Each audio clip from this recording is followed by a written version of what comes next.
తన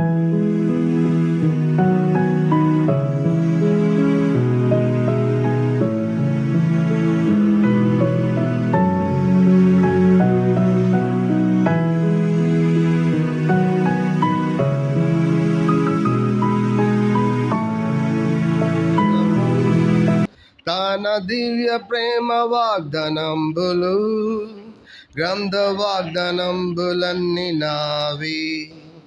Every promise in the book is mine. Every chapter, every verse, every line. All the blessings of His love divine.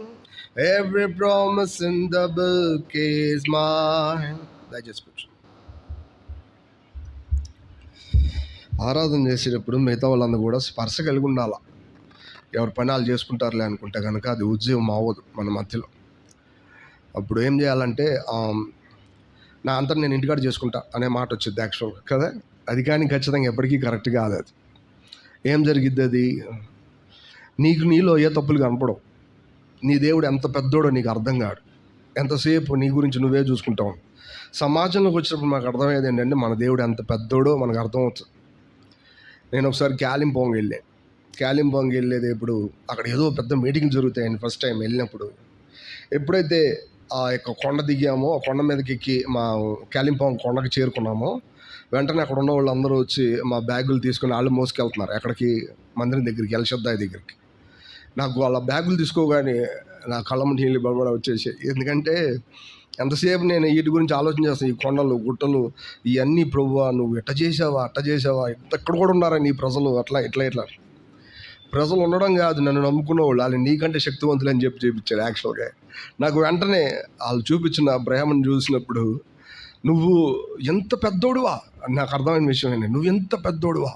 నేను ఎంతసేపు విజయవాడలో ఉంటానో, లేదంటే కరిమేల చుట్టూ తిరుగుతుంటాను, లేదంటే అక్కడున్న గ్రామాలు తిరుగుతుంటా, అంతే తెలుసు నాకు, అంతకుమించి ఏం తెలియదు. నువ్వు ఎక్కడికి వెళ్ళినా నీకు ఒక సాక్ష్యం ఉంది. నువ్వు ఎక్కడైనా ప్రజలను ఇన్స్పైర్ చేస్తావు, నువ్వు నమ్మబడతావు. నువ్వు ఎంత పెద్దోడివి ఎక్కడ తెలిసింది మనకి? ప్రజలతో కలిసినప్పుడే కదా. నేను ఒక్కడే కూర్చుంటే అర్థమవుద్దా? నాకు అర్థమైద్దా? అర్థం కాదు. మనం కలిసి వచ్చినప్పుడు ఏం చేయాలి? అందుకని మింగిల్ అవుతూ ఉండాలి వాళ్ళతో కలిసి ఆమెను చెప్పడానికి, లేదా ఆరాధనలో వ్యక్తపరచడానికి మనం వాళ్ళ వెనకాల పోవాలి. అట్లా వెళ్తూ ఉన్నప్పుడు మనం దేవుడి సన్నిధి అనుభవిస్తాం. అట్లా లేకపోతే ఏమవుద్దో తెలుసా? విలువైన దేవుడి యొక్క సమయాన్ని చాలా నిర్లక్ష్య వైఖరితో మనం కలిగి ఉన్నప్పుడు అక్కడ ఒక పెద్ద మాట ఉంటుంది. ఒక్క మాటలు ఏంటంటే, దేవుడి యొక్క పనిని, యెహోవా పనిని నిర్లక్ష్యంగా చేయవాడు. ఎంత పెద్ద మాట అక్కడ నేను నోటి చెప్పలేకపోతుంది. ఏంటది? శాపగ్రస్తుడు. ఎంత పెద్ద మాట రాసేసారు అక్కడ కదా. నేను రాయమని నేను అంత పెద్ద మాట రాయలేను. యాక్చువల్గా మన బైబిల్ స్టడీలో పదం ఉంటుంది. యాక్చువల్గా అక్కడ ఏముందంటే 23వ అధ్యాయంలో ఎంతసేపు కూడా ప్రభు ఎవరిని ఎండగట్టాడంటే శాస్త్రుల్ని, పరిసయ్యుల్ని. అలా ఎండగడతా వాళ్ళు చేసిన తప్పులు చెప్పుకుంటా వచ్చి చివరిలో ఒక మాట అన్నాడు. ఆ మాట చదవగానే నాకు భయం అయింది. నరక శిక్షను మీరు ఎలాగ తప్పించుకుంటారు అని రాశారు. నరక వేషధారులైన పరిశీలారా, మీరు నరక శిక్షను ఎట తప్పించుకుంటారు అనగానే నాకు వెంటనే శాస్త్రుల పరిశీలన మీద ప్రేమ పెరిగిపోయింది.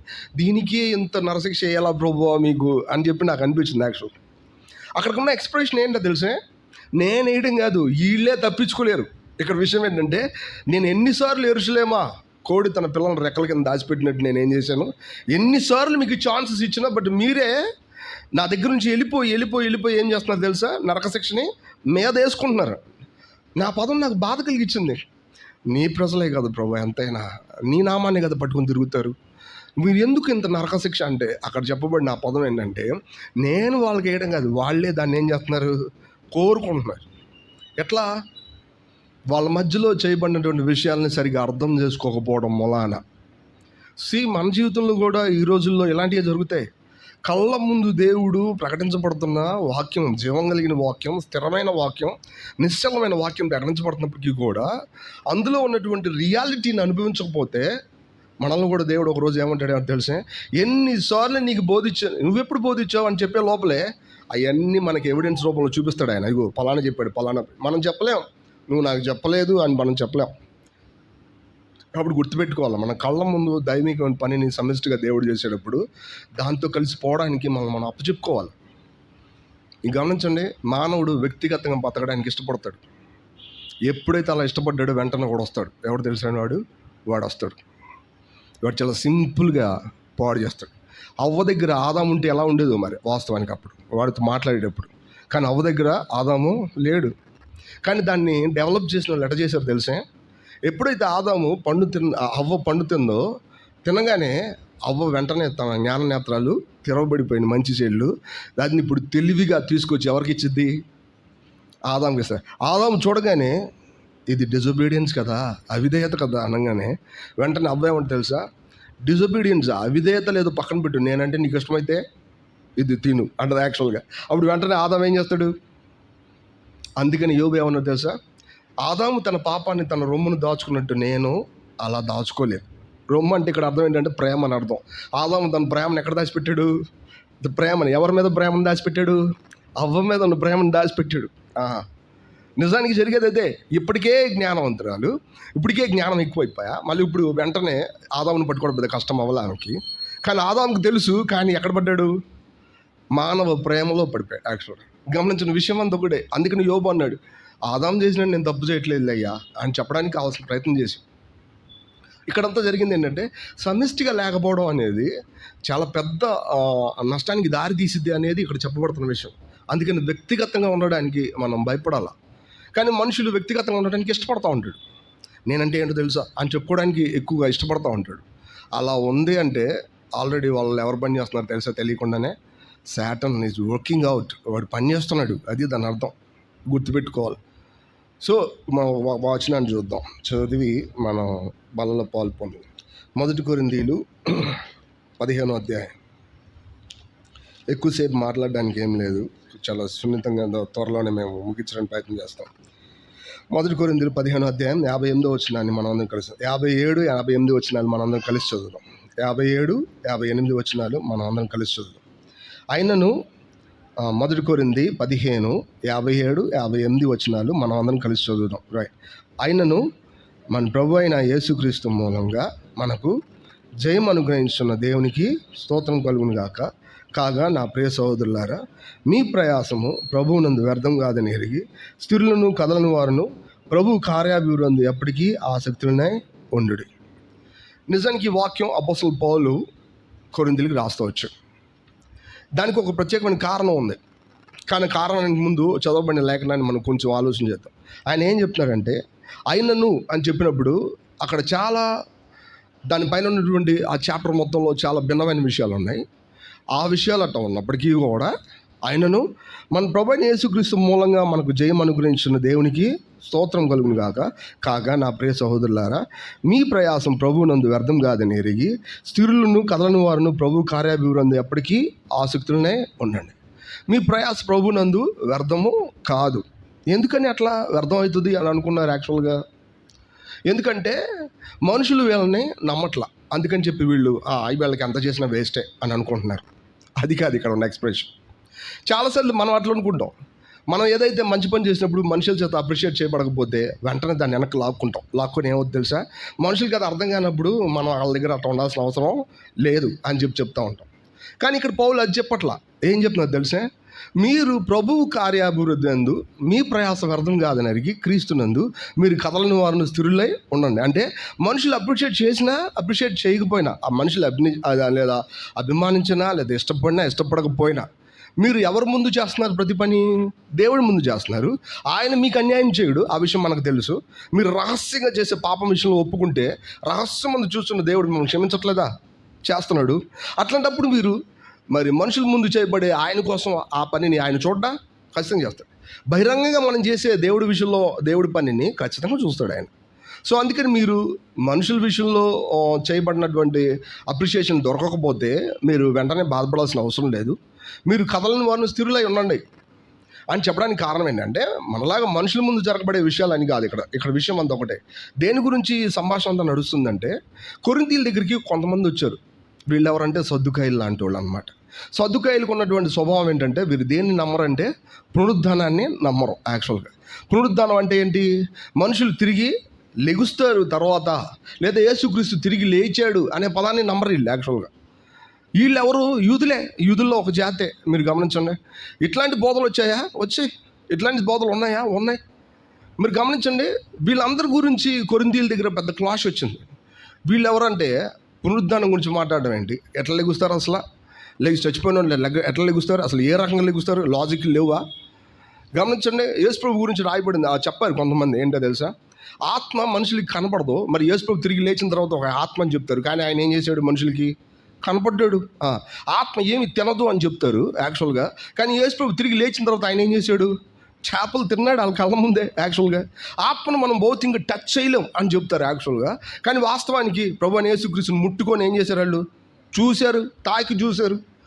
ఇవన్నీ చూసినప్పుడు ఇవన్నీ ఉట్టి మాటలు అని చెప్పేవాళ్ళు లేరా? ఈరోజు కూడా చాలామంది ఉన్నారు. చాలామంది యేసుప్రభు తిరిగి లేచాడు అంటే ఇవన్నీ ఎట్లా నమ్ముతాం అబ్బా, మీకు ఎవరో కట్టుకథలు చెప్పారు అని చెప్పేవాళ్ళు చెప్తానే ఉన్నారు. అంతెందుకు, ఒక మాటలో యూదుల మధ్యలో, ఈ మధ్యలోకి వెళ్తే కూడా, ఇప్పటికి వెళ్తే కూడా యూదుల మధ్యలో ఆయన తిరిగి లేచాడు అనే పదాన్ని వీళ్ళు నీళ్లు కలిపి పలసం చేసి ఏమో మాకు తెలియదండి, అది జరిగిందని నమ్ముతారు, అట్లా ఇట్లా అని చెప్పి మనల్ని బాధ పెట్టడం ఇష్టం లేక అట్లా మాట్లాడతారు. సో అదే మాట మనల్ని అడిగారు అనుకోండి, ఎవరైనా వచ్చి మనం చెప్తామా ఆయన తిరిగి లేచాడు అంటే నువ్వేమైనా చూసావా అని అడుగుతారు వెంటనే. పోనీ నువ్వు చూసిన నీ పితరులు ఎవరైనా ఉన్నారా? పోనీ ఆయన లేచినప్పుడు అక్కడ ఉన్న రికార్డ్ ఏమైనా ఉందా వాస్తవానికి? ఇట్లాంటి ఎన్నో అడుగుతారు. వీటన్నిటికి జవాబు ఎడ చెప్తారు అసలు? యాక్చువల్గా మీకు గమనించండి, ఇక్కడే అసలు విషయం ఉంది, మనకు అర్థం అవ్వాలి. అందుకని అపోస్తులుడు చాలా స్పష్టంగా ఫస్ట్ నుంచి కూడా కొన్ని డీటెయిల్స్ మెల్లగా చెప్పుకుంటుంది. ఆయన చెప్పిన దానికంటే ప్రత్యేకంగా మనం ఏం లోతుల్లోకి వెళ్ళి చెప్పాలనుకోవట్లేదు.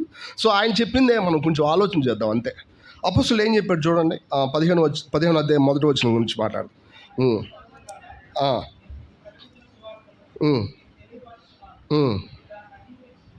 అంగీకరించి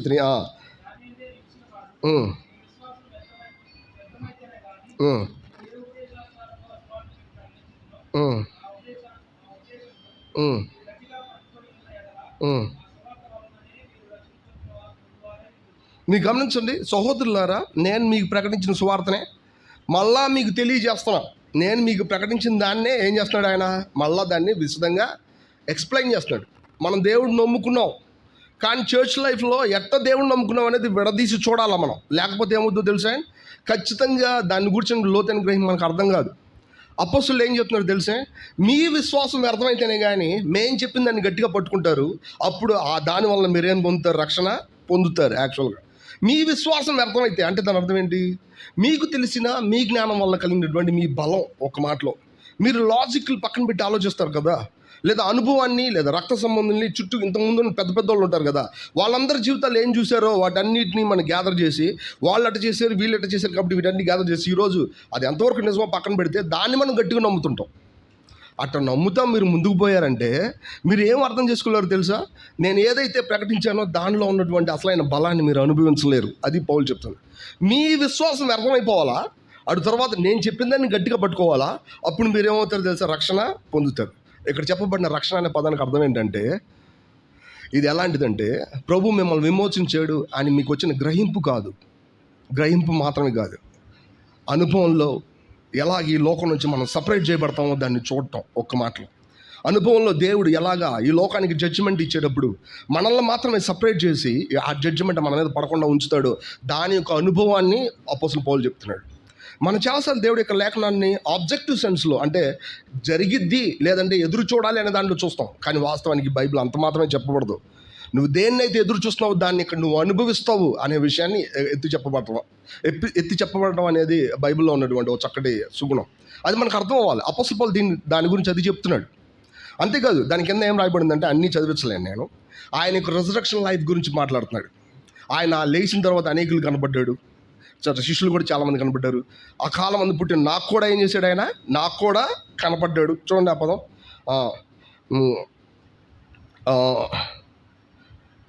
7-8 వచ్చిన చూడండి.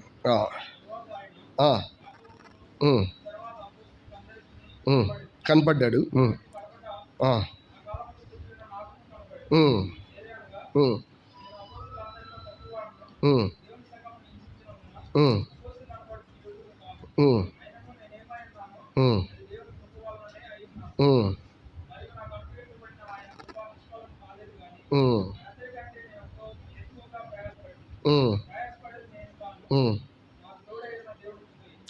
నేనైనేమి వారైనేమి అలాగునే మేము ప్రకటించున్నాము, అలాగునే మీరు విశ్వసించుతారు. ఏం చెప్తున్నాడు ఇక్కడ? అపోస్తులు దేవుని చూశారు ఆయన తిరిగి లేచిన తర్వాత. ఆయన మాత్రమే కాదు, వాళ్ళు మాత్రమే కాదు, చిట్ట చివరిగా ఆయన నాకు కూడా కనపడ్డాడు. కనపడినప్పటికీ కూడా భౌతికంగా మేము ఆయన ఏదైతే చూసామో ఆ పోలికలను బట్టి ఆ మనుషుల్ని మేము మరి ఆరాధన చేయట్లేదు, ఆయన కోసం ఎదురు చూడట్లేదు. కానీ ఆత్మ సంబంధంగా ఎదురు చూస్తున్నాం వేరే చోట చెప్పబడింది. కానీ వాస్తవానికి అపోస్తలుడు పౌలు ఏం చెప్తున్నాడంటే, వాళ్ళైనా నేనైనా ఎట్ట ప్రభువుని ప్రకటిస్తున్నామో తెలుసా? ఆయన తిరిగి లేచాడు అనే పదం కేవలం తిరిగి లేచాడు అనే ఒక స్టేట్మెంట్ మాత్రమే కాదు, ఆ కృప మా జీవితంలో ఏం చేస్తుంది? పని చేస్తుంది. నా మాటలు మీకు అర్థమవుతున్నాయో లేదు. ఆ కృప అంటే తిరిగి లేకడం వల్ల వచ్చినటువంటి ఆ బలం, ఆ పునరుద్ధాన శక్తి మా జీవితాల్లో పని చేస్తుంది. ఆ బలిని బట్టి, ఆ బలాన్ని బట్టి మేము మీకు బోధిస్తున్నాం. చూడండి ఎంత ఎవిడెన్స్ ఇది, ఎంత అంటే ఒక మాటలో నిర్ధారణ, నిరూపించబడిన సత్యం. ఎవడైనా ఇంకా ఆయన తిరిగి లెగలేదు అనుకుంటే కనుక విషయం అంతా ఒకటే. ఆయన తిరిగి లెగపడకపోతే మేము ప్రకటించడానికి కావాల్సిన కృప ఎక్కడి నుంచి వచ్చింది? వాస్తవానికి ఆయన తిరిగి లెగకపోతే మన పాపాలు పోవడం మాత్రమే కాదు, కొత్త జీవాన్ని అనుసరించేటువంటి సంతోషం మన జీవితాల్లో ఎందుకు వచ్చింది? క్రైస్తవ జీవితంలో సంతోషం ఊరకనే ఉందా? మనం చెప్తాం ఎంత బలహీనం ఉన్న క్రైస్తవుడైనా కానీ, ఆయన నా జీవితంలో వచ్చిన సంతోషం మొదటి రోజు ఎంతో గొప్పగా ఉంది, మొదట్లో ఉన్న సంతోషం నా జీవితంలో ఎప్పటికీ నేను పొందలేనిది. అది ఊరకనే వచ్చిందా? అలా అతనికి తెలుసు. నేను వచ్చి అంటాను, ఇది క్రీస్తు వల్ల కలగడం ఏముందిలే, చాలా చాలా సంతోషాలు వస్తాయి, చాలా ఎంటర్టైన్మెంట్స్ ఉంటాయి ఈ భూమి మీద, లేదా అట్లా ఇట్లా ఇట్లా ఇట్లా అని ఎంతో కలిపి నేను మాట్లాడుతుంటే అతను సింపుల్గా చెప్తాడు, నీకు తెలియదు దాని గురించి. ఏమంటాడు తెలుసా? నువ్వు ఏం చేసి ఆ సంతోషాన్ని నువ్వు తీసుకురాలి. వాస్తవానికి అది దైవికం అనేటువంటి జీవం వల్ల కలిగినటువంటి సంతోషం.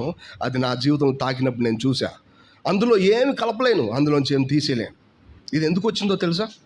దేవుడు ఆయన తిరిగి లెగడం ద్వారా అక్కడ ఉన్నటువంటి ఆ పాపాలు క్రీస్తు యేసు సిలువలో మరి క్షమాపణ పొందడానికి వీలుగా ఆయన క్రయం చెల్లించడం ద్వారా, అటు తర్వాత తిరిగి లెగడం ద్వారా పరిశుద్ధమైన జీవితం నా జీవితంలో ఉండడానికి వీలుగా ఆయన ఆ సంతోషాన్ని నాకు ఇచ్చేయడాన్ని మనం ఈజీగా అర్థం చేసుకుంటాం. సంగతంతో ఒకటే, వాళ్ళేమో లాజిక్గా మాట్లాడతారు, మనం సమాధానం చెప్పేది స్పిరిచువల్గా సమాధానం చెప్తాం. ఈ రెండింటికి చూడండి చాలా తేడా ఉండలే. లాజిక్గా అడుగుతారు ఎంత బాగా అంటే, అవునా తిరిగి లెగుస్తారా? ఎట్లా లెగుస్తారు? అసలు లెగిస్తే ఎట్టుంటారు వాళ్ళు? ఈ విషయాలన్నీ అడుగుతారు యాక్చువల్గా. కానీ వాళ్ళ గురించి చెప్పడానికి పౌలు ఏమని చెప్తారు తెలుసా? వాళ్ళు తిరిగి లేకపోతే ఈ కృప ఎక్కడి నుంచి వచ్చిందంట? ఒకవేళ ఆయన తిరిగి లేకపోతే మేమంతా వేస్టే కదా. దాని కింద లాజిక్ మాట్లాడతాడు. ఒకవేళ ఆయన తిరిగి లేకపోతే నేను చేసే పరిచర్య అంత వేస్టే. అంతేగా చూడండి ఆ పదాలు ఎంత మాట ఉన్నాయో. 14 వచనం చదువుదాం. 14 వచనం.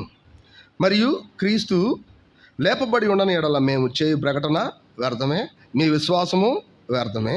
దేవుడు క్రీస్తు లేపునని ఆయన గురించి మేము సాక్ష్యం చెప్పి ఉన్నాం కదా.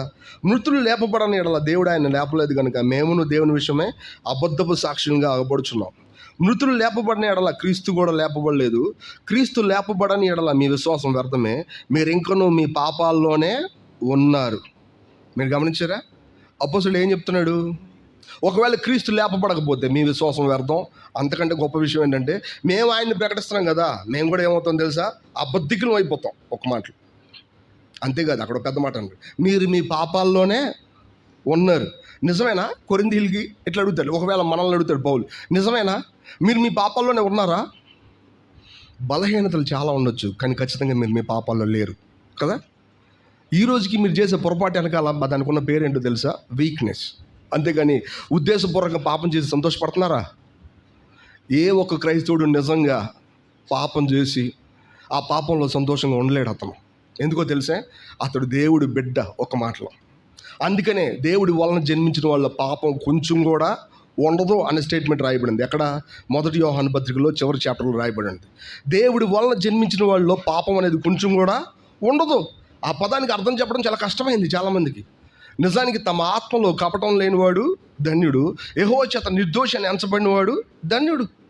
అది నిజమే. మన ఆత్మ తిరిగి జన్మించిన తర్వాత మన ఆత్మలో పాపాన్ని గూర్చి అది ఏమాత్రం సంతోషించలేదు. మిగతాదంతా వీక్నెస్ అవుతుందే. కానీ ఎవరైనా పాపంలో సంతోషపడుతున్నాడంటే వాడు తనకున్న నేతను తిరిగి జన్మించిన విషయాన్ని పోగొట్టేసుకుంటున్నాడు.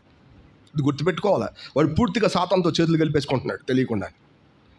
గుర్తుపెట్టుకోవాలి, ఏ ఒక్క వ్యక్తి కూడా దేవుడి బిడ్డ తన పాపంలో నిలిచి ఉండడానికి కావాల్సిన ఏర్పాటు చేయలేడు. సో ఇప్పుడు అపోస్తలుడు పౌలు ఏం చెప్తాడు తెలుసా? ఆయన తిరిగి లేకపోతే మీరు మీ పాపాల్లోనే ఏమన్నారు? నిలిచి ఉన్నారయ్యా. నిజమేనా? పాపంలో నిలిచి ఉన్నామా? దాన్ని పాపంగా చూడట్లేదా మనం? అది పాపం అని చెప్పట్లేదా? అది దేవుడికి విరోధం అని చెప్పి ఆ సెన్స్ మనకు రావట్లేదా? మీరు దేవుని పిల్లలని ఆత్మ తానే మీ ఆత్మతో కూడా సాక్ష్యం చెప్పట్లేదా? చెప్తుంది. ఈ సాక్ష్యం ఉంటే చాలు మనం దేవుడి పిల్లలం అని చెప్పి కన్ఫర్మేషన్ ఒక మాటలు. అప్పుడు పౌలు ఏమని తెలుసా, ఒకవేళ మీకు ఈ సాక్ష్యం ఉంటే ఆయన ఏమయ్యాడు, తిరిగి లేచాడు. ఇది గుర్తుపెట్టుకోండి, తిరిగి లేచాడు. నేను ఎందుకు ఈ మాట చెప్తున్నానంటే, ఆయన తిరిగి లేచాడంటే మరి ముఖ్యంగా ఎవరు తిరిగి లెగుస్తారు? మనం తిరిగి లెగుస్తాం. మనం తిరిగి లేచాము అంటే దాని అర్థం ఏంటో తెలుసా, మనం ఈ భూమి మీద ఇంకేమాత్రం కూడా దీన్ని పట్టుకొని మనం మన జీవితాన్ని కొనసాగించడానికి పూర్తిగా దీని మీద ఆధారపడలేము. ఈ సంగతి మనకు అర్థం అవ్వాలి. ఇక్కడ ఉన్న విషయం అంతా ఒకటే, ఈ భూమి మీద ఉన్న సంగతుల్ని పూర్తిగా మనం పట్టుకొని వేలాడడానికి అక్కడ ఏమాత్రం ఆధారం లేదు. ఇక్కడ ఇంకొకటి ఉంది, అదేంటో తెలుసా, మీరు క్రీస్తుతో పాటే చనిపోయారు, క్రీస్తుతో పాటే తిరిగి లేచారు. క్రీస్తు వచ్చినప్పుడు మీరు కూడా క్రీస్తుతో పాటు తిరిగి ఈ భూమి మీదకి వచ్చి ఏం చేస్తారు, వెళ్తారు. ఇది క్రీస్తుతో మనకున్నటువంటి సంబంధం. మనం చాలాసార్లు ప్రభు దగ్గరికి ఎందుకు వస్తామంటే, భౌతికమైన సంగతులు చక్కబెట్టబడడానికి, భౌతికమైన సంగతులు మెరుగుపడడానికి. ఎటువంటి సందేహం లేదు, నీ కనీస అవసరాలు తీర్చడానికి ప్రభు అయిన యేసుక్రీస్తు చాచిన హస్తాన్ని కలిగి ఉంటాడు, దావీదు కుమారుడు. ఎటువంటి సందేహం లేదు, నీ కనీస అవసరాలు తీర్చడానికి, నీకు ఉన్నటువంటి లోతైన అవసరాలు తీర్చడానికి క్రీస్తు యేసు ప్రభు సమీపంగా ఉంటాడు. కానీ అదే సమయంలో ఆయన నీకు ఇచ్చిన ఆశీర్వాదం ఎలాంటిదో తెలుసా, ఆయన ఎలా తిరిగి లేచాడో అటువంటి ఆ పునరుద్ధాన శక్తి నీలో ఉంది. అట్ ద సేమ్ టైం ఆయన ఆ పునరుద్ధానంలో తిరిగి వచ్చేటప్పుడు ఆయనతో పాటు నువ్వు కూడా ఈ భూమి మీదకి తిరిగి వస్తావు. ఎట్లా అంటే ఆయనలాగా. నువ్వు దాని మీద ఆశ పెట్టుకో. దాని మీద ఆశ పెట్టుకుంటే ఆ దాని యొక్క ఎవిడెన్స్ నిన్ను బలపరుస్తూ ఉంటుంది. దాని యొక్క నిరూపణ, నిర్ధారణ, ఆ యొక్క రుజువు నిన్ను బలపరుస్తుంది. అదేంటంటే, నువ్వు పాపంలో ఉండకుండా ఉండేలా చేసే విధానం, పాపాన్ని చూసి అసహించుకునే విషయం, ఇంకా పాపాన్ని బలహీనతను చూసినప్పుడల్లా తిరిగి వెంటనే ప్రభు దగ్గరికి వచ్చే విషయం. ఇది గుర్తుపెట్టుకోవాలా. ఇది మన జీవితంలో ఉండాలా. అపోస్తలులు అందరితో వదిలిపెట్టలా. అసలు ఎప్పుడు ఇలా పూర్తిగా జరిగిందో తెలుసా అంటే దాని అర్థం, కొంతమంది అడిగారు, ఆయన ఎప్పుడు తిరిగి వస్తాడు మరి యాక్చువల్గా, ఎప్పుడు తిరిగి లేచిన ఆయన మనం చూపించుకుంటాడు? దాని కింద పోర్షన్లో ఆయన చాలా జాగ్రత్తగా చెప్పాడు. చూడండి, వాస్తవానికి ఆ 20వ వచనం చదువు. 20వ వచనం.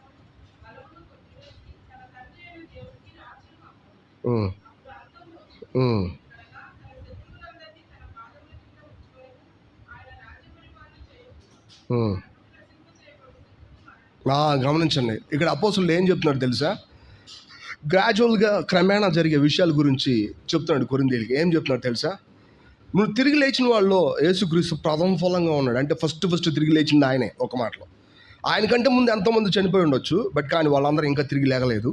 కానీ వాస్తవానికి ఎప్పుడైతే ఆయన 3వ దినం లేచాడో, ఆయనతో పాటు చాలామంది లేచారని కూడా లేఖనం చెప్పింది. సో ప్రథమ ఫలంగా ఉన్నది ఎవరంటే ఆయనే ఫస్ట్ తిరిగి లేచాడు. సో యేసుక్రీస్తు లేచాడంటే యేసుక్రీస్తులో ఉన్న వాళ్ళందరూ కూడా ఆయనతో పాటు ఏమవుతారు, రేపు తిరిగి లేగుస్తారు. యాక్చువల్గా తిరిగి లేచారు, ఆయనతో పాటు తిరిగి వస్తారు. కానీ అదే సమయంలో ఆయన రాజ్యం చేస్తూ ఉంటాడు. ఆ రాజ్యంలో ఆయన ప్రజలు ఉంటారు. అడ్డు తర్వాత మీరు అనుకుంటున్నారే మరణం, తిరిగి లేగడానికి కావాల్సినటువంటి బలం ఉండదు అని మీరు అనుకుంటున్నారే, ఆ మరణాన్ని చిట్ట చివరి ఆయన ఏం చేస్తాడు, పూర్తిగా నశింపజేస్తాడు. నా పదాలకున్న అర్థం ఏంటంటే, దేన్ని చూసి మనం భయపడుతున్నామో, దేన్ని చూసి మన ధైర్యం పోయిందో, దేన్ని చూసి మన హృదయం మరి ఒక మాటలో వెనక్కి తగ్గుతుందో, దాని గురించి అపోస్తలుడు పౌలు చెప్తున్నాడు. కడపట నశించే శత్రువు ఎవరో తెలుసా, మరణం అనేది ఒక శత్రువు.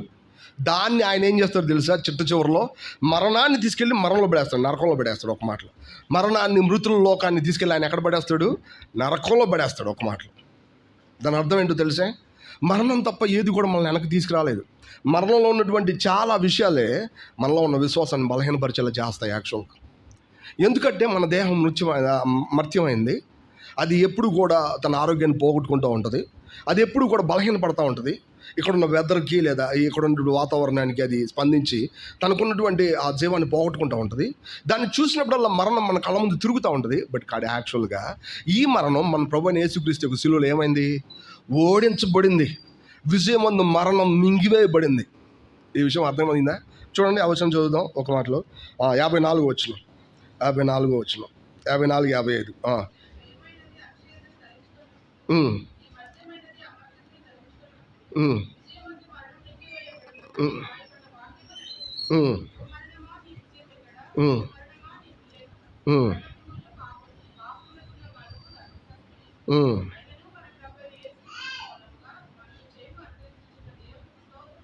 చూసారా, అపోజిట్ పౌలు ఎంత స్పష్టంగా చెప్తా ఉన్నాడు కొరింథీయులారా. దయచేసి ఎవరో ఏదో చెప్తున్న విషయాన్ని పట్టించుకోవద్దు. వాస్తవానికి సద్దుకైలు అనేవాళ్ళు మీ కళ్ళ ముందు ఉండొచ్చు. ఎట్లా వస్తారు, ఎట్లా చేస్తారు, ఎలా తిరిగి లెగుస్తారు, అసలు దీనికి ఎవిడెన్స్ ఏంటి, ఊరికనే తెలియని ఆధారాలు లేనటువంటి విశ్వాసాన్ని కలిగి ఉంటారు ఏంటి మీరు? ప్రభువైన యేసుక్రీస్తు ఇప్పుడు చూడండి, రోడ్డు మీదకి వెళ్తాం, సువార్త చెప్పేటప్పుడు యేసు ప్రభు నీ కొరకు చనిపోయాడు అనగానే నా కోసం చచ్చిపోయాడా, నేను పుట్టే 30 సంవత్సరాలు అవలా అంటారా? అంటారు. యేసు ప్రభు మళ్ళా వస్తాడు అంటారు. అవునా, మళ్ళా వస్తాడా? ఎప్పుడు వస్తాడు ఆయన? వస్తే ఎట్టుంటుంది ఆయన? ఇట్లా అడిగేవాళ్ళు లేరా? ఉంటారు. యాక్చువల్గా వీటన్నిటి విషయంలో వాళ్ళకి చాలా కొత్తగా ఉంటుంది. కానీ మన జీవితంలో అది ఏమాత్రం కొత్త సత్యం కాదు. అదెంతో అనుభవపూర్వకమైంది. అది మనకు అర్థం అవ్వాలి. విజయం ఉంది, మరణం మింగివేయబడిపోయింది. మర్త్యమైంది, అమర్త్యమైంది దాంతో ఏం చేయండి తెలుసా, పూర్తిగా క్యాప్చర్ చేయబడింది ఒక మాటలో. ఇది మనకు అర్థం అవ్వాలా. ఎట్లా అర్థం అవుద్ది? మనలో ఉన్న పాప స్వభావం ఆయనలో ఉన్న పరిశుద్ధమైన స్వభావంతో గెలుస్తుంది చూసారా, అది మనకి ఎవిడెన్స్. మనం ఆయన మీద తిరుగుతున్న ప్రతిసారి, ఆయన కోసం ఎదురు చూస్తున్న ప్రతిసారి పాపం అనేది మరణంలోకి తీసుకెళ్లకుండా పాప మరణం నుంచి పక్కకు వచ్చి కృప వైపుకి తిప్పుతుంది చూసారా, ఇదే ఆయన తిరిగి లేచాడు అంటానికి గుర్తు. రేపొద్దున ఆయన వచ్చి మనల్ని ఫుల్ స్కేల్లో ఆ పునరుద్ధరణ శక్తిని అనుభవించేలాగా మనం తీసుకెళ్తాడానికి రుజువు. ఇది మనకు అర్థం అవ్వాలి. అపోస్తలులు ఇలాగే చెప్తున్నాడు అక్కడ ఉన్న సమాధానం మనకు అర్థం అవ్వాలి. మన జీవితంలో మరి మరణాన్ని దాటి కార్యసాధకం చేసే దైవికమైన జీవం ఉన్నప్పుడు మనం వెనక్కి తగ్గాల్సిన అవసరం లేదు. దైవికమైన విషయాల్లో మనం దేనికోసం ఎదురు చూస్తున్నామో దానికోసం మరింత స్పష్టంగా మన హృదయాన్ని స్థిరం చేసుకోవడం అవసరం కదా. చివరి దినాల్లో శత్రువు ప్రతి ఒక్క విశ్వాసాన్ని కదిలిస్తాడు. అక్కడ రాయబడి ఉంటుంది తిమోతి రాసిన పత్రికలో, తల్లిదండ్రుల మీద ప్రేమ కోల్పోయిన పిల్లలు వస్తారు. కేవలం స్వయం కోసం ఎంతకైనా దిగజారే మనుషులు వస్తారు. ప్రేమ, పరిశుద్ధుల ప్రేమ చల్లారిపోతుంది యాక్చువల్గా. ఎందుకంటే ఒకటి కాదు, రెండు కాదు, రోజు చూస్తూనే ఉంటారు. నయం వంచుకులు అధికారం ప్రభుత్వాలు చేసేటప్పుడు ప్రతి మనుషుడు తమ విశ్వాసాన్ని పోగొట్టుకుంటున్నప్పుడు, ప్రతి ఒక్కళ్ళు కూడా ప్రేమను చల్లారిపోతున్నప్పుడు, ఈ సంగతులను కలిసి అలా జరుగుతున్నప్పుడు ఎంతో మంచోళ్ళు, పిలువబడిన వాళ్ళు, ఏర్పరచబడిన వాళ్ళు అని సైతం కూడా ఏమవుతారు తెలుసా, బలహీన పడిపోతారు. మీరు గమనించండి, విస్తారమైన పాపంలో ఒక్క మనిషి నిలబడితే పరిశుద్ధుడు ఎట్లుంటాడు? విస్తారమైన పాపం ఉంది అక్కడ. సొదొమ గొమొర్రా అందులో ఒక ఆయన ఉన్నాడు. ఎవరైనా? లోతు అనే ఆయన కదా. వాస్తవానికి ఈయన ఎట్లుంటాడు? అందులోంచి బయట రావడం తప్ప వేరే దారి ఉందా? దాన్ని ఆయన మార్చగలరా? నేను వచ్చి సొదొమ గొమొర్రాని మారుస్తానని ఎవరు ఉన్నారు యాక్చువల్గా అక్కడ? అందులోంచి బయట రావడం తప్ప వేరే దారి లేదు. మనం గమనించాలా. నేను దాన్ని మారుస్తానని చెప్పడానికి లేదు. అలాంటప్పుడు అతని విశ్వాసం ఎట్లుంటుంది అసలు? అక్కడ రాయబడి ఉంటుంది, అతను తప్పు చేయలేదని చెప్పబడదు. తప్పు చేసిన ప్రతిసారి తన హృదయంలో ఏమైతే నొచ్చుకున్నాడంట అతను. ఆ నీతిమంతుడు అనే పదాన్ని ఏం చేశాడంటే, పొరపాటు చేసిన ప్రతిసారి ఏమో తెలుసా, అతను నొచ్చుకున్నాడు. అయ్యో నేను ఎందుకు అక్కడ చేస్తున్నాను, నేను ఎందుకు ఇట్లా ఉంటున్నాను. అతడు విజయవంతంగా ఉన్నాడు అని చెప్పలా వాక్యం, కానీ అతడు పాపాన్ని చూసి నొచ్చుకున్నాడు అని చెప్పబడింది. మన జీవితంలో కూడా అంతే. మనం ఈ లోక సంబంధం కాదు, పునరుద్ధరణ యేసుక్రీస్తు యొక్క రాకడ కోసం ఎదురు చూస్తున్నాం. ఆయన కోసమే మనం సిద్ధపరచబడుతున్నాం, బలపరచబడుతున్నాం. ఖచ్చితంగా ఆయన మన విశ్వాసాన్ని ఏమాత్రం కూడా మరి నిష్ప్రయోజనం చేయడు ఒక మాటలు. అది మనకు అర్థం అవ్వాలి. అపోస్తలుడు పౌలు అంటాడు, మీ గురించి మీరు మరి జాగ్రత్త పడుతున్నారా? వీటన్నిటిలో ప్రథమ పాత్ర వహించిన మేము ఏమవుతాం తెలుసా? చూడండి, ఆ వచనం చదువుతాం ఒకసారి. 19వ వచనం చదువుతాం. 19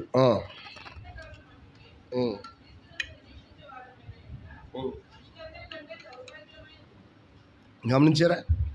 అపోస్తలుడు పౌలు ఏం చెప్తున్నాడు?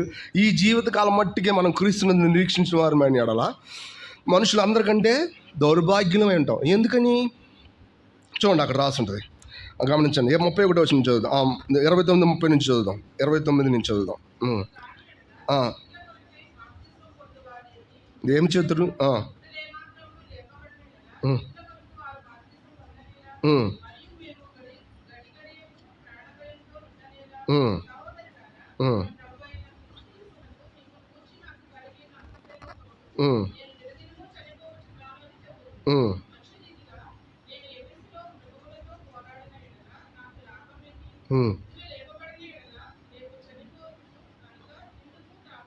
చూసారా ఏమన్నాడు అపోస్తలుడు? బాప్తిజం అనే పదానికి అర్థం ఏంటో తెలుసా? మనం క్రీస్తుతో పాటు చచ్చిపోయాము, క్రీస్తుతో పాటు తిరిగి లేచాము, ఒకరోజు అవి పూర్తిగా తిరిగి లేపబడినటువంటి రియాలిటీలోకి వచ్చింది అని దాని అర్థం. అసలు బాప్తిజం తీసుకోవాల్సిన అవసరం ఏముంది? ఒక మాటలో చెప్పాలంటే, మరి మృతులు తిరిగి లేకపోతే నేనెందుకు రోజు ప్రాణభయంతో ఉండాలి అంటే అర్థం ఏంటో తెలుసా? క్రీస్తుని ప్రకటించేటప్పుడు చాలా మరి చాలా మరి అవాంతరాలు వస్తాయి. మనుషులు ఒప్పుకోరు, చంపడానికి ప్రయత్నం చేస్తారు, కొట్టడానికి ప్రయత్నం చేస్తారు. మేము దాక్కోవాల్సిన అవసరం ఏముంది? మా జీవితాన్ని మేము అంతా కష్టపెట్టుకోవాల్సిన అవసరం ఏముంది? చెప్తాను, లిటరల్గా ఎఫెస్లో ఉన్నటువంటి మానవ మృగాలతో మేము పోట్లాడాల్సిన అవసరం ఏముంది? ఎందుకంటే వాళ్ళు మృగాలే, మనుషులే కానీ మృగాలు, ఏమాత్రం వినరు వాళ్ళు ఒక మాట. అట్టటోళ్ళతో మేము పోట్లాడాల్సిన అవసరం ఏముంది మాకు? ఇది అపోస్తలుడు పౌలు తాను క్లెయిమ్ చేసుకోవడం విషయం. గమనించండి, మన జీవితంలో కూడా అంతే కదా. ఎందుకు మీరు అలా చేయకూడదు, ఇలా చేయకూడదు అని చెప్తున్నప్పుడు దేవుడి యొక్క వాక్యంలో వచ్చిన ప్రతిసారి సరి చేసుకోండి చెప్పేటప్పుడు ఇసుకొచ్చింది మనకు కూడా కొన్నిసార్లు కదా. ఇసుకొచ్చింది. ఎప్పుడు చూడు సరి చేసుకో, చక్క పెట్టుకో, ఒప్పుకో, సరి చేసుకో. ఇంకెన్నో ఒప్పుకుంటారు. ఒక ఆయన అన్నాడు ఆ మధ్యలో, పాపులు చేసి ఆ పార్టీలోకి మేము రావండి అన్నాడు. ఏమన్నాడు గబక్కన ఏంటంటే, ఏ కాడికి వాళ్ళ దగ్గరికి వెళ్తే ఏమంటారు? మనల్ని పాపులు అని పిలుస్తారు. మమ్మల్ని పాపులు అని పిలవడం ఏంటి? మేము పాపులం కాదు, మమ్మల్ని పాపులు అని పిలిచే మతంలోకి మేము రావు అన్నాడు. నిజానికి అందరూ ఏమనుకుంటారు? నిజమే, మనం ఎక్కడ పాపం చేసాం? అసలు పాపం చేయలేదు. కానీ రోజు తలుపుకి ఏం చేస్తారు? తాళాలు వేసుకుంటారు. ఎందుకని? దొంగలు వస్తారు. దొంగలు లేకపోతే మరి తాళాలు తీసేయచ్చు కదా. పాపులు కాదు కదా వీళ్ళు. పాపులు అయితేనే ఏం చేయాలా? దొంగలు అవుతారు. దొంగలైతే ఏం చేయాలా? కాపాడుకోవాలా కదా. దొంగలు లేకపోతే ఏమవ్వాలి? మనకి తలుపులకు తాళం వేసుకోవాల్సిన అవసరం లేనే లేదు. వీళ్ళందరూ పాపులే కాదు, కానీ ఏం చేస్తారు? వెళ్ళేటప్పుడు గట్టిగా 1కి 10 తాళాలు వేసుకుని వెళ్తారు. వీళ్ళు పాపులు కాదా? పాపులే, దర్ ఇస్ నో డౌట్. అందుకని వీళ్ళు ఏమంటున్నారు తెలుసు? చాలా సింపుల్గా మమ్మల్ని పాపులు అని పిలుస్తారు. సరే, వాళ్ళ పక్కన పెడదాం. చాలామంది విశ్వాసులు గురించి పై పని ఏ కాడికి మేము చేసిన తప్పులే చెప్తారు, మేము చేసిన తప్పులే చెప్తారు. ఇసుకుపోతా ఉన్నాం. ఇసుకుపోతున్నప్పుడు చాలా ఈజీగా మరణం మనలోకి వచ్చింది. యాక్చువల్ గుర్తుపెట్టుకోవాలి. నిజమేనా? మనం అట్ట నిజంగా మనం చక్కబెట్టుకోవడంలో ఆ విషయంలో మనం విసిగిపోతామా? అట్టయితే అర్థం ఏంటో తెలిసే, మనం దేనికోసం పిలువబడ్డామో, దేనికోసం చక్కబెట్టామో దాని యొక్క ఎవిడెన్స్ మన జీవితంలో సరిగ్గా పనిచేయట్లేదు. అది దాని అర్థం. మనకు అర్థం అవ్వాలా. అప్పుడు అన్నాడు, లిటరల్గా ఎఫెస్లో ఉన్న మృగాలతో మేమెందుకు కష్టపడాలయ్యా? కానీ విషయం అది కాదు. దీని వెనకాల ఇంతకంటే గొప్ప సత్యం ఉంది. ఆ సత్యం ఎట్లాంటిదంటే, ఆయన తిరిగి లేచాడు. ఆ తిరిగి లేవడం వల్ల వచ్చిన ఆ బలం మాలో కార్యసాధకం అవుతుంది. అది నాలో మాత్రమే కాదు, నీలో కూడా. చూడండి 34 వచ్చిన చదువుదాం. 33-34 మోసపోకుడి.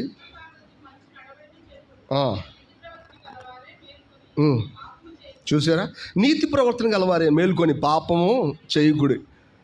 ఏం చెప్తున్నాడు అపోస్తులు అంటే, నిజానికి ఈ భ్రమంతా ఎక్కడి నుంచి వచ్చిందంటే ఆల్రెడీ మీరు చేసిన పాపం నుంచి వచ్చింది. ఆ పాపం ఎట్లాంటిదో తెలుసా? దేవుడి మీద ఆధారపడకుండా మీ సొంత మెదడుని ప్రాక్టీస్ చేసి రీజన్స్లో అవుతున్నారు. చూసారా? అది అసలు తప్పు. మిమ్మల్ని దేవుడు ఏం చేశాడో ఆ సత్యం మీకు అర్థం అవ్వకుండా మీరు పాపం నుండి విమోచించబడి నీతికి దాసులయ్యారు. మీకు ప్రతిదీ జీవంగా అయినటువంటి యేసుక్రీస్తు ద్వారా మీరు జీవం పొందగలుగుతారు, రెవల్యూషన్ పొందగలుగుతారు, ప్రత్యక్షత పొందగలుగుతారు. కాబట్టి నీతి ప్రవర్తన గలవారే మేల్కొని పాపం చేయబాకండి. లేకపోతే ఊరకనే భ్రమపరిచేవాడు మన పక్కనే ఉంటాడు. వాడు చాలా విస్తృతంగా మన మీదకి వచ్చినప్పుడు మనకేం చేయాలో తెలియదు. అయ్యో, ఒకవేళ తప్పు చేసామేమో మేము. నో. క్రీస్తు యేసులో మనం ఎన్నడూ ఓడిపోలా. క్రీస్తు యేసు ద్వారా కలిగినటువంటి జీవం నుంచి మనల్ని ప్రత్యేకపరచగలిగినోడు ఈ ప్రపంచంలో ఎవరూ లేరు. మనంతటా మనం ఆ యొక్క సంతోషం నుంచి బయటకు వస్తేనే తప్ప. అందుకే శత్రువు ఎప్పుడు మనల్ని మోసం చేయడానికి ప్రయత్నం చేస్తూనే ఉంటాడు. వాడు మన ద్వారానే మనల్ని మనం మోసం చేసుకునేలా చేస్తాడు. యాక్చువల్గా వాడు తప్పుడు జ్ఞానాన్ని మనలో ఇంజెక్ట్ చేస్తాడు. నీతి ప్రవర్తన లేని వాళ్ళ మధ్యలో మనం తిరిగేలా చేస్తాడు. వాళ్ళతో మనం చూసి అలవాటు పడిపోయి మనం కూడా వాళ్ళలాగా ఆలోచించడం మొదలు పెడతాం. కానీ అపోస్తలుడు పౌలు నో, అది ఎప్పటికీ సాధ్యం కాదు. క్రీస్తు యేసు ప్రభు తిరిగి లేచడానికి రుజువే మా జీవితంలో కార్యసాధకమైన దేవుడి యొక్క బలం. అంత మాత్రమే కాదు, పౌలు ఒక క్లియర్గా ఫిజికల్ ఒక మాటలో రీజన్ కూడా చెప్తున్నాడు. అక్కడ ఏం చెప్తున్నాడు చూడండి. ఫిజికల్గా అంటే భౌతికమైన రీజన్ కూడా చెప్తున్నాడు. చూడండి ఒకసారి 35-36 వచనాలు చదువుదాం. అయితే మృతులు ఎలాగ లేతురు? ఓ అవివేకి,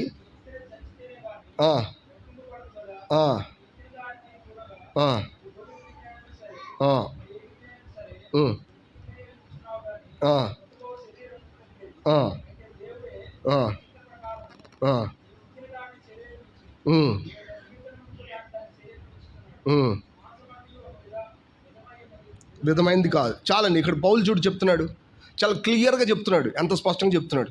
ఒకడు అంటాడంట, ఒకవేళ లెగుస్తాడని మీరు ఇంతకంటే చెప్తున్నారు కదా, ఎట్లా లెగుస్తాడు అని చెప్పి ఇంకా మాట్లాడితే దాని గురించి కూడా చెప్తున్నాడు. ఓ అవివేకి, నీ జీవితంలో చూడట్లేదా? నువ్వు తింటున్న పంట ఎక్కడి నుంచి వస్తుందో తెలుసా? నువ్వు విత్తిన విత్తనంలోంచే వస్తుంది. నువ్వు విత్తినప్పుడు దేన్ని ఇచ్చావు? పంటను విత్తావా? విత్తలేదుగా. దేన్ని విత్తావు? గింజను ఇచ్చావు. ఆ గింజను ఇచ్చినప్పుడు ఆ గింజలో ఉన్న జీవం బయటకు వచ్చినప్పుడు ఆ జీవానికి దేహం ఇచ్చేది ఎవరు? మళ్ళా దేవుడే కదా. ఓ గోధుమ గింజను భూమిలో విత్తారు, ఆ గోధుమ గింజ చచ్చిపోయి అందులో జీవం వచ్చింది. కానీ ఆ భౌతికమైనటువంటి ఆ షెల్ ఎవరు ఇస్తున్నారు? మళ్ళా భౌతికంగా ఉన్న ఆ గోధుమ గింజకు చుట్టూ ఉన్నటువంటి ఆ గోధుమను ఎవరు ఇస్తున్నారు? దేవుడే ఇస్తున్నాడయ్యా. నువ్వు గమనించలేదా? నువ్వు విత్తింది చచ్చితేనే కానీ దేవుడిచ్చిన జీవంతో అది తిరిగి లేపబడుతుంది కదా. అట్టనే జరుగుద్ది, గుర్తుపెట్టుకో. ప్రతి దానికి ఒక సొంత మహిమ ఉంటుంది, ప్రతి దేహానికి ఒక సొంత విషయం ఉంటుంది. దాన్ని బట్టి దేవుడు అనుగ్రహిస్తాడు. ప్రతి నక్షత్రానికి చాలా తేడా ఉన్నట్టే ప్రతి కాంతికి ఉన్నటువంటి భిన్నమైనటువంటి తేడాలను బట్టి ప్రతి దానికి దాని ఎక్స్ప్రెషన్స్, దాని యొక్క బాడీస్ ఉంటాయి. వాటిని దేవుడు వాటికి ఇస్తాడు. అది నీకు అర్థం కాదు. నన్ను అడిగారు ఒక అబ్బాయి, ఎట్లా నా యేసు ప్రభు తిరిగి లేచిన తర్వాత మరి ముట్టుకోవడానికి వీలుగా ఉన్నాడు, తినడానికి వీలుగా ఉన్నాడు, చూడడానికి వీలుగా ఉన్నాడు. అది నీకు అర్థం కాదు. స్పిరిచువల్ లైఫ్లో నీకు తెలిసింది ఒక్క యాంగిల్ మాత్రమే. అక్కడ చాలా యాంగిల్స్ ఉంటాయి వాస్తవానికి. అవి దైవికమైన విధానం. అది నీకు అర్థం కాదు. నీకు అర్థమయ్యేది ఒకటే, నీలో కార్యసాధకమయ్యే దైవికమైన బలం నువ్వు చూస్తున్నావు లేదా? అవును, నేను చూస్తున్నా. యాక్చువల్గా నువ్వు విత్తింది చచ్చితేనే కదా. అవును, కరెక్టే. నేను చేస్తేనే దేవుడు నాలోంచి బయటకు వస్తున్నాడు అన్న, కరెక్టే. ఎట్ ద సేమ్ టైం అది ఎటువంటి బలమో ఎంత బలమో నీకు తెలుసా? తెలీదు. ఎఫెసీ పత్రిక 1:17 ఏం రాస్తుందో తెలుసా? విశ్వసించు మన యందు ఆయన చూపుతున్న తన శక్తి యొక్క అపరిమితమైన మహత్యం ఎట్టిదో మీరు తెలుసుకోవాలి. అంటే ఏంటో తెలుసా? మీరు ఎంత పెద్ద అవసరం కలిగి దేవుడి దగ్గరికి వస్తారో అంత అవసరంతో ఆ బలం మీకు వచ్చింది. యాక్చువల్గా అక్కడ అర్థం అది. తన శక్తి యొక్క అపరిమితమైన మహత్యం అంటే ఇంత అని మెజర్మెంట్ లేదు. నువ్వు ఎలా ఉంటే ఇంత బలం నీకు వచ్చింది, నువ్వు ఇంతకంటే ఎక్కువ అర్జీ పెట్టుకుంటే నీకు ఆ బలం రాదు అని చెప్పడానికి లేదు. నువ్వు ఎంతగా ఆయన మీద ఆధారపడతావో అంత ఎక్కువగా ఆ బలం నీ మీదకి వచ్చింది. యాక్చువల్గా పాపం ఎక్కడ విస్తరించిందో అక్కడ కృప అపరిమితంగా విస్తరించింది. అట్లాంటి బలం నిన్ను ఆక్యుపై చేసింది. చూడండి, మనం మాట్లాడుకునేది మన వాదనంతా ఒకటే. నీలో బయటకు వచ్చే దేవుడి యొక్క బలం ఇదే. ఒక మాటలో ఇది ఎంత రుజువు, ఇది ఎంత దేవుడు మన జీవితంలో పనిచేస్తానంటానికి ఒక మాటలో బయటికి రియాలిటీలో ఉన్నటువంటి విషయం, నిజంలో ఉన్నటువంటి విషయం ఇది మనకు అర్థం అవ్వాలి. ఎందుకు ఈ మాట చెప్పబడుతుందంటే, తిరిగి లేచిన యేసుక్రీస్తుని సరిగా అర్థం చేసుకోలేకపోతే శత్రువు కొరింథీయుల దగ్గరికి వచ్చినట్టే మన దగ్గరికి వస్తాడు. తిరిగి లేకడం జరగదు, మనకు వచ్చిన నష్టం పూడ్చబడదు, లేదంటే మన జీవితంలో ఇంకెప్పటికీ మనం ఇంతే, ఇట్లాంటి విషయాలు మీదకు వస్తాయి. యాక్చువల్గా అట్లా వచ్చినాయి అంటే మనం ఏమవుతుందో తెలుసా? బలహీనపడతాం. బలహీనపడటం కాదు, అసలు మనం చాలా బలహీనపడి దేవుడు దూరంగా ఉన్న సంగతి కూడా మర్చిపోతాం. నేను చాలా విషయాలు విన్నాను. యాక్చువల్గా చర్చ్ లైఫ్ ఎంత పీక్ స్టేజ్లో ఉంటుందో ఒకరోజు వచ్చింది అంత కిందకి దిగిపోతుంది. మీరు చూడండి, ప్రకటన గ్రంథంలో 7 సంఘాలు ఉన్నాయి. 7 సంఘాల్లో దాదాపుగా 5 సంఘాలు పూర్తిగా తప్పుదో పట్టినాయి. ఒకటి చాలా కష్టపడింది, ఇంకొకటి మాత్రమే విజయవంతంగా ఉంది. చర్చ్ యొక్క రియాలిటీ ఎప్పుడు మైనారిటీయే, చిన్నదే. ఎందుకో తెలిసే? శత్రువు పూర్తిగా వాడు తనకున్న ప్రభావంతో మనుషులు మోసం చేస్తాడు, ఆ మనుషులు మిగతా మనుషులు మోసం చేస్తూనే ఉంటారు. యాక్చువల్గా గమనించండి, ఎవరు అక్కడ నిజంగా ఆయన పునరుద్ధరణ శక్తిని బయలుపరిచేలా ఆయన కోసం అప్పచెప్పుకున్న వ్యక్తులు ఎవరు? నిజంగా తమ లోపల పనిచేస్తున్న దైవికమైన పునరుద్ధరణ శక్తిని నిజంగా పణంగా పెట్టి ఆయన జీవితాన్ని తన కోసం తను అప్పగించుకునేవాళ్ళు ఎవరు? నిజంగా దేవుడికి పనిలో ఏమాత్రం కదలకుండా స్థిరంగా ఉండగలిగే దేవుడికి బిడ్డలు. మనం చాలాసార్లు దైవికమైన సత్యంతో సంతోషపడతాం. క్షమించండి, అది అంత పరిపూర్ణమైంది కాదు. విస్తారమైన నాలెడ్జ్ నిన్ను మూర్ఖుని చేసింది. ఒక మాటలో నువ్వు రీజన్స్ లెక్కేసుకుంటావు, ఎంతసేపు సూత్రాలు మాట్లాడతావు, చిట్ట చివరికి నువ్వు పనికిమాలినోడు అయిపోతావు, అజ్ఞాని అని పిలువబడతావు. మన జీవితంలో అది సరిపోదు. కార్యసాధకమయ్యే దైవికమైన బలం it's more important. If I'm right, ఎందుకు నా లైఫ్లో ఈ జీవం కార్యసాధకం అవ్వదు? నేను క్వశ్చన్ చేసుకోవాల్సిన విషయం అది. ఇఫ్ ఐఎమ్ రైట్, నాకు తెలిసింది రైట్ అయితే ఎందుకు నా జీవితంలో అది ఏమాత్రం కూడా నన్ను నేను తగ్గించుకునేంత రీతిలో బలహీనపడాలి నేను? మీరు గమనించండి, నిజమైన విజయం ఎప్పుడు ఎలా ఉందో తెలుసా? ఇంకొకరిని క్షమించగలడం, మనం క్షమాపణ అడగడం, ఈ రెండిట్లోనే ఉంది. ఇంకొకరిని క్షమించడం, అదే సమయంలో మనం క్షమాపణ అడగడం, ఈ రెండిట్లోనే ఉంది. మన జీవితంలో ఈ రెండింటిని పక్కన పెట్టి బలవంతం అనుకున్నామంటే అది మోసపోయినట్టే. There is no doubt. గమనించండి, క్రిస్టియన్ లైఫ్ ఎప్పుడు కూడా ఈ రెండింటి మీద తూగుతూ ఉంటుంది. నువ్వు తప్పు చేసావని తెలియగానే క్షమాపణ అడగడం, నువ్వు మరి ఇంకొకరు వచ్చి నేను క్షమాపణ అడగంగానే ఏమాత్రం గొప్పోడుగా లేకుండా క్షమించగలిగే సామర్థ్యం కలిగి ఉండడం. యాక్చువల్గా ఈ విజయాన్ని, ఈ బలాన్ని మన జీవితంలో అనుభవించలేకపోతే ఆల్రెడీ జ్ఞానం నిన్ను మోసం చేసేసింది. There is no doubt. పునరుద్ధానం గురించి 100 మాటలు మాట్లాడినా అసలు నీ లోపలికి వెళ్ళదు అది ఒక మాటలో. ఎందుకో తెలిసే, నువ్వు ఆల్రెడీ దేన్ని నీ కళ్ళ ముందు రియాలిటీలో పెట్టుకుంటున్నావు అంటే జ్ఞానాన్ని. జ్ఞానం ఉప్పొంగజేయను, జ్ఞానం ఉప్పొంగజేయను, ప్రేమ క్షేమాభివృద్ధిని కలుగజేయను. ఈ మాట మనకు అర్థమవుతే క్షేమాభివృద్ధి జరుగుతుందా లేదా అనే కానీ అంత జ్ఞానం ఉందనే దాన్ని పట్టించుకోలేం మనం. మనుషులు కట్టబడుతున్నారు, వాళ్ళ జీవితంలో నిజాన్ని చూస్తున్నారా లేదనే చూస్తాం, కానీ నాకు ఎంత తెలుసు, నాకు ఎంతమంది అర్థమయ్యారు, ఇది కాదు. మనం ఎప్పుడు కూడా ఇట్లానే ఉండాలి. సో కార్యసాధకమైన దైవికమైన బలంలో మన జీవితాన్ని కొనసాగిస్తున్నామంటే మనం సురక్షితంగా ఉన్నాం, ఎంతో చక్కగా ఉన్నాం. రోమీయులకు రాసిన పత్రికలో ఒక మాట ఉంది, ఆ మాట చాలా ఆదరణ కలిగించింది. గమనించి చూడండి, ఆ మాట చూసి మనం బలంలో పాల్పొందాం. రోమీయులకు రాసిన పత్రిక 5వ అధ్యాయం, రోమీయులకు రాసిన పత్రిక 5వ అధ్యాయము 1వ వచనం చదువుదాం. కాబట్టి విశ్వాసం మూలన మనం నీతిమంతులుగా తీర్చబడి మన ప్రభువైన యేసుక్రీస్తు ద్వారా దేవునితో సమాధానం కలిగి ఉందము. మరియు విశ్వాసం వలన ఈ కృపయందు ప్రవేశం గలవారమే అందులో నిలిచి ఉండి దేవుని మహిమను గూర్చిన నిరీక్షను బట్టి అతిశయపడుతున్నాం.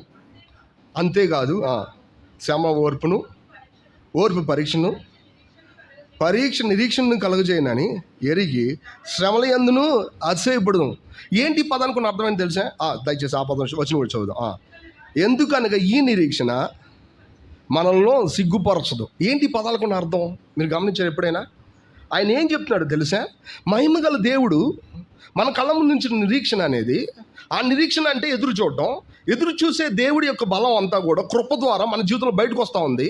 ఈ కృపలో నిలిచి ఉన్నట్టుగా మనం అతిశయపడుతున్నాం. ఎందుకంటే మన జీవితంలో బయటకు వచ్చే దేవుడి బలాన్ని మనం అనుభవిస్తున్నాం కదా, అందుకని చెప్పి మనం అతిశయపడుతున్నాం.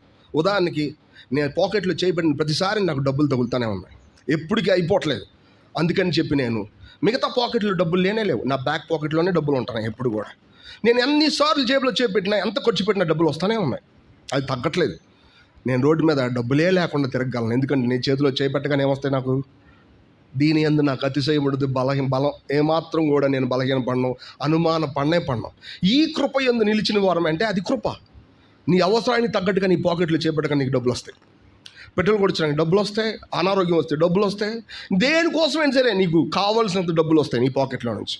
అది నీకు అర్థమైన రోజున నువ్వు అతిశయపడతా ఉంటావు. ఎందుకో తెలుసా? ఈ కృప యందు నిలిచిన వారమై.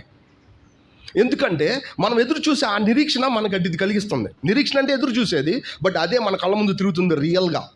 ఆ దానిలో ఉన్నటువంటి శక్తిని మనం ఇక్కడే వాడేసుకుంటున్నాం. మీరు గమనించండి, ఈ నిరీక్షణ మనం సిగ్గుపరచదు, బట్ ఆ నిరీక్షణ ఎట్టగలుగుతుందో తెలుసా?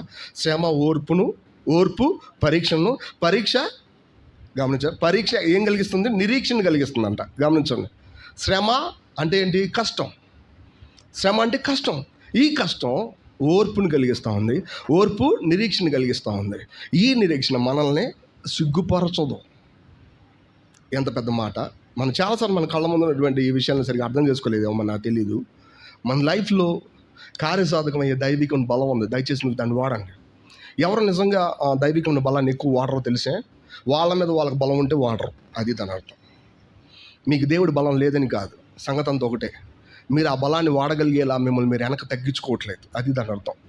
ఒకవేళ మీలో ఉన్న బలాన్ని పక్కన పెట్టి అపోస్తలుడు పౌలు అన్నట్టు మీ విశ్వాసం అర్థమైతేనే కానీ మేము చెప్పినటువంటి ఈ విశ్వాసం వల్ల మీరు రక్షణ పొందుతారు అని చెప్పే మాటను బట్టి మనకున్నటువంటి బలాన్ని పక్కన పెట్టి ప్రభువు మీద ఆధారపడితే మనకు అర్థమైంది తెలుసా? కార్యసాధకమైన దేవుడి యొక్క బలం నిజమైనోడు అని మనకు అర్థమవుతుంది. ఈయన నిజమైనోడు అని మనకు అర్థమవుతుంది. మనం ఎప్పుడూ ఒప్పుకున్నాం, there is no doubt. But కానీ నిజమైన బలం ఎక్కడ? ప్రకటన గ్రంథం 19వ అధ్యాయంలో 11వ వచనంలో రాయబడి ఉంటుంది. ఆయన తెల్లని గుర్రం మీద వస్తున్నాడు, ఆయనకి పేర్లు పెట్టారు. ఈయన సత్యవంతుడు, ఒక మాటలో నమ్మకమైన వాడు, సత్యవంతుడు. నమ్మకమైనోడు అంటే ఆయన చెప్పిన మాట నేను తప్పిపోడు. సత్యవంతుడు అంటే నిజమైనోడు అని అర్థం, రియల్ అని దాని అర్థం.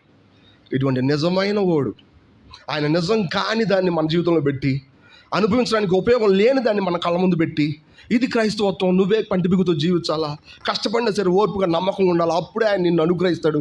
ఈ మాటలు బైబిల్లో లేవు అసలు. నిజానికి ఆయన నీ జీవితంలో ఉన్నదంతా ఇచ్చాడు నీకు. నువ్వు దాన్ని అనుభవించడానికే నువ్వు ఆయనకి నిన్ను అప్పచెప్పుకో, అది చాలు. మనం ఆయనకి సహాయం చేయవసరంలా. ఆయన మన జీవితంలో చేసింది ఎంతో ఉంది, దాన్ని చూడగలిగి మనం అనుభవించగలిగితే చాలు. కాబట్టి సహోదరులారా, స్థిరులై ఉండండి. ఎప్పటికీ ప్రభు కార్యాభివంది స్థిరంగా ఉండండి. ఎందుకంటే ఈ ప్రయాసం మనల్ని, ఆయన మనం చేసే ప్రయాసని, మన కష్టాన్ని చూసి చూడకుండా విడిచిపెట్టేవాడు కాదు. అది మనకు అర్థం అవ్వాలి. అందుకని ప్రభు యొక్క పునరుద్ధాన శక్తిని పొందిన వారమే మరింత ధైర్యంగా ప్రభు యొక్క పనిలో ఆయన కార్యాభివృందు మరింత ఎక్కువ ఆసక్తిగా ఉన్నాం. దేవుడి కొద్ది మాటలు దీవించం కాదు. మనం ప్రార్థన చేద్దాం. బలలో పాలు పొందే నిమిత్తం సౌర్ ప్రకాష్ బ్రేక్ చేస్తారు. David brother and